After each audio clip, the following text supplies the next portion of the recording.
L'homme qui savait tout. Un homme dit un jour à sa femme: « Je me demande à quoi tu occupes ton temps toute la journée.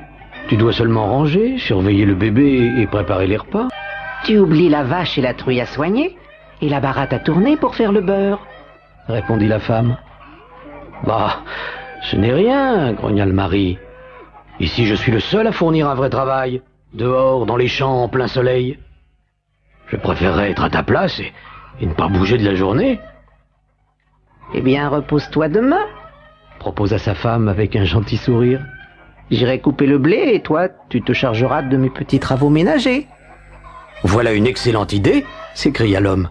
Je vais te montrer comment une maison doit être tenue, et tu vas comprendre combien ma tâche est dure. Comme prévu, le lendemain matin, avant le lever du soleil, la femme prit la faux et se rendit au champ pour couper le blé, laissant son mari s'occuper de la maison. Bon, je vais d'abord faire le beurre, se dit l'homme en remplissant la baratte de crème fraîche. Mais il songea qu'un gobelet de cidre serait bien agréable.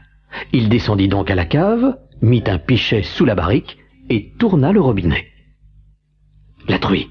Il se rappela soudain la truie. Oubliant son cidre, il remonta vite. Trop tard. La truie était entrée dans la cuisine par la porte de derrière et elle avait renversé la crème.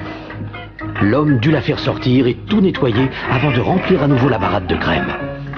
Pendant ce temps, le bébé gazouillait et traînait dans ses jambes. Le cidre. Bon sang, le cidre! Oubliant le bébé, l'homme redescendit en trombe à la cave. Trop tard. Le tonneau s'était répandu jusqu'à la dernière goutte sur le sol. L'homme dut tout vider à l'entrée du potager. Tiens, se dit-il, je vais cueillir quelques légumes pour la soupe. Le bébé. Oh là là, le bébé. Oubliant et les légumes et la barrière du potager qu'il laissa ouverte, il se reva vers la maison. Trop tard. Le bébé avait grimpé jusqu'à la baratte et l'avait retournée. Il y avait de la crème sur le sol, il y avait de la crème sur les murs, il y avait de la crème sur le bébé, il y avait de la crème partout. Il nettoya et mit le bébé à sécher au soleil. Ce fut alors qu'il vit la vache. Elle avait l'air affamée et plutôt mécontente. Il faut que je lui donne à manger, mais je n'ai pas le temps de la conduire au pré, pensa-t-il. Bon, je vais la faire monter sur le toit. L'herbe a poussé en quantité sur le chaume.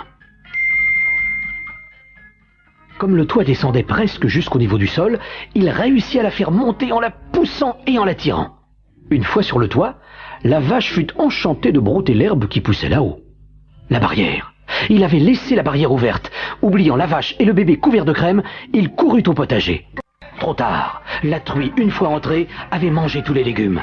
Il la chassa, constata les dégâts et commença à réparer les rames de haricots. La vache sur le toit. Et si elle était tombée sur le bébé pendant qu'il avait le dos tourné?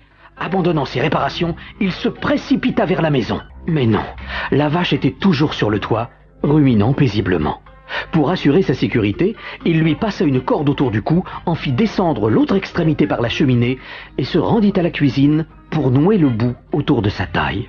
Il ne lui arrivera rien pendant que je prépare la soupe, pensa-t-il en mettant une marmite pleine d'eau sur le feu. Erreur, la vache tomba du toit. D'un côté, la vache descendait, de l'autre, l'homme montait. C'est ainsi qu'il vola comme un écureuil jusqu'au faîte de la cheminée, où il resta coincé. Heureusement, peu de temps après, sa femme rentra. « Me voilà revenu, tout le blé est coupé. Où es-tu passé, voyons ?» Elle trouva le bébé en plein soleil, collant, enduit de crème. Elle trouva le jardin dévasté. Elle trouva la vache au bout de la corde, pendue au toit. « Oh là là, mais qu'a donc fait ton père ?» demanda-t-elle au bébé en coupant la corde de la vache. La vache descendit brutalement, meuglant d'indignation. Et le mari dégringola à l'autre extrémité de la corde. Plouf! Il tomba dans la marmite. Sa femme le retrouva une carotte dans l'oreille, en train de se plaindre. « Oh mon Dieu! Quelle journée! Quelle horrible journée !»« Ne t'en fais pas !» le rassura sa femme. « Tu auras peut-être plus de chance demain, bien qu'il y ait la lessive à faire et le pain à cuire. Quant à moi, je crois que j'irai faucher le champ d'en haut. » « Non, il n'en est pas question !» hurla le mari en surgissant de la marmite. « Enfin, je veux dire, je n'ai pas la moindre intention de te laisser faire tout ce travail. Demain, tu restes à la maison et moi, je fauche le champ. »« Très bien, » répondit la femme qui riait sous cape, en commençant à préparer le dîner comme à l'accoutumée. « Chante, beau merle, chante.